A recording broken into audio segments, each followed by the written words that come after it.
Right right okay. Anand Sagar గారు sir నమస్కారం. వరం గారు, ఏంటి వరుసగా ఈ వైసీపీ నేతలు పర్సనల్ ఇష్యూస్ అన్నీ కూడా బయటకు వస్తున్నాయేంటి? ఇందులో ఏమైనా ఇన్సైడ్ ఉందా? సార్ ముందుగా మీకు మా అమరావతి ఉద్యమ నాయకులు బాలకోటయ్య గారికి, తమ్ముడు లక్ష్మణ్కి, అడ్వకేట్ రజనీ గారికి అందరికీ నమస్కారం.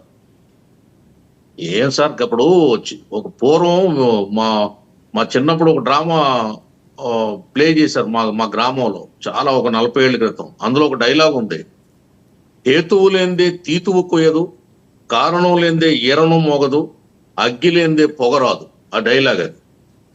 అలాగా ఏదో నరసరావుపేటలో సార్ నాకు ఇంగ్లీష్ సరిగ్గా రాదు, మిల్లెట్ అంటే ఏంటండి? ఓకే చెప్పండి. మిల్లెట్ ని సోషల్ మీడియాలో పేరు ప్లే అవుతుంది. ఆ నరసరావుపేటలో గెస్ట్ హౌస్ లో మరి అక్కడ ఆ మిల్లెట్ ఆ బుల్లెట్ ఏదో బయటకు రాబోతుందంట. ఇప్పుడు ఏదో రీల్స్ అనే సినిమా వచ్చింది, ఇప్పుడు వీడియోలు అనేసి వైసీపీ వీడియోలు అనేసి రోజు కూడా రిలీజ్ అవుతూ ఉన్నాయి. ఏం చెప్పమంటారు దీనికి? నర్సరావుపేట గెస్ట్ హౌస్ లోనా? ఏమండి? నర్సరావుపేట గెస్ట్ హౌస్ లోనా? గెస్ట్ హౌస్ లో.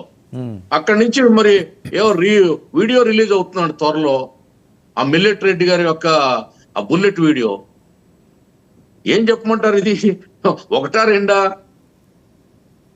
అండి. ఇప్పుడు వాళ్ళు రాజకీయంతో పాటు రంకు భాగవతం కూడా నడిపినటువంటి పరిస్థితిని కళ్ళతో చూస్తుంటే జుగుప్స కలుగుతుంది.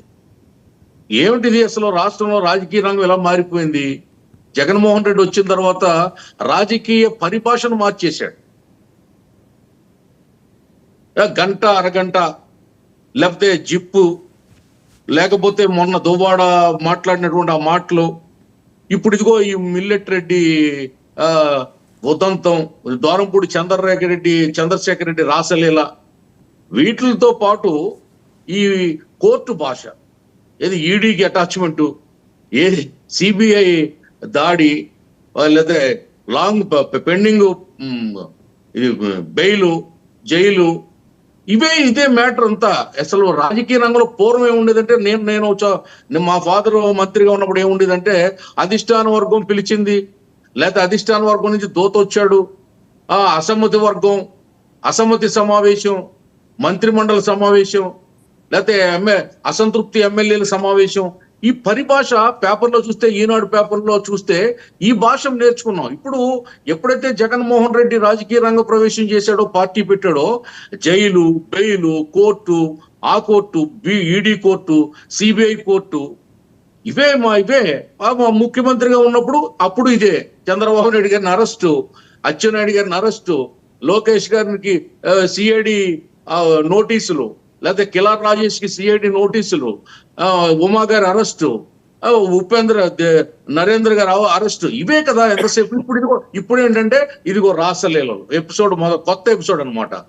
దువ్వాడ గారి ఎపిసోడ్ ముగియక ముందే మిల్లెట్ రెడ్డి గారి ఎపిసోడ్ రెడీగా ఉందని చెప్పి తాజా సమాచారం. ఇంకా కూడా చెప్తా ఉన్నారు, జగన్మోహన్ రెడ్డి ఎపిసోడ్ కూడా ఉన్నాయని చెప్తా ఉన్నారు. సోషల్ మీడియా సార్, దీన్ని ఎవడ కట్టడి చేస్తాడు? ఎవరు? మేము పెట్టట్లేదు కదా. ఇదిగో ఈవేళ మా మాజీ సర్పంచ్ని నరికి చంపేశారు వైసీపీ గూండాలు. మేము పదవి పోయినా కూడా మేము చంపబడుతున్నాం. మేము ఈ బాధల్లో ఉన్నాం. మమ్మల్ని మేము రక్షించుకునే బాధల్లో పార్టీని బతికించుకున్నాం. 5 ఏళ్ళు ప్రభుత్వం తెచ్చుకున్నాం, కష్టపడి 3 పార్టీలు కలిసి కూటమిగా ఏర్పడి. అయినా కూడా మాకు చావు తప్పట్లేదు. రాష్ట్రంలో శాంతి భద్రతలు లేవంటాడు. మరి ఈ హత్యకు జగన్మోహన్ రెడ్డి గారు సమాధానం చెప్పాలి కదా. మాట్లాడామండి. ఇప్పుడు తెలుగుదేశం వాళ్ళు చచ్చిపోతే మాట్లాడ్డా? హత్యలు జరిగితే వాళ్ళ పార్టీ వాళ్ళు మమ్మల్ని హత్య చేస్తే మాట్లాడ్డా? ఈ రంకు భాగవతం బయటపడితే మాట్లాడ్డా జగన్మోహన్ రెడ్డి? అధికారంలో ఉన్నప్పుడు దళితుల మీద హత్యలు జరిగితే, అత్యాచారాలు జరిగితే ఒక్క ప్రెస్ మీట్ పెట్టి ఒక్కరోజు మాట్లాడలేదు.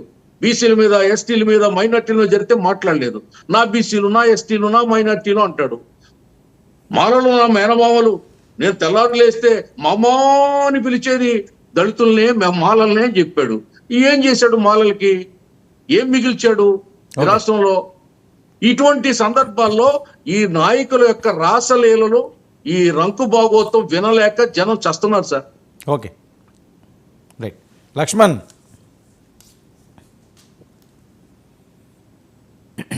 వినిపిస్తుందా?